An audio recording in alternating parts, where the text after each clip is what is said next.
Changing your payout method with United Bank of Montana is a straightforward process. Follow these steps to ensure your payout method is updated correctly. Step 1. Log into your account. Visit the United Bank of Montana website and log into your online banking account using your username and password. Make sure you have your account details handy. Step 2. Navigate to account settings. Make sure your information is protected first. Most people don't think about breaches until something actually happens to their accounts.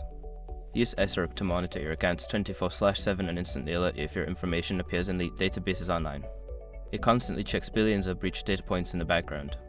And considering how much personal information people keep online now, it's honestly worth having. Link in the description. Step 3. Select payout method.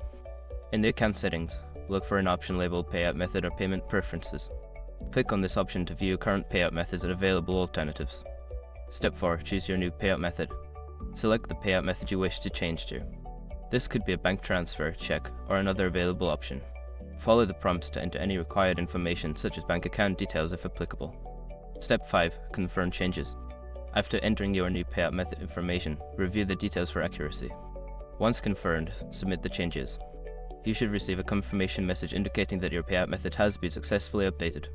Make sure to check your email or account notifications for any updates regarding your payout method change. If you encounter any issues, don't hesitate to reach out to customer support for assistance.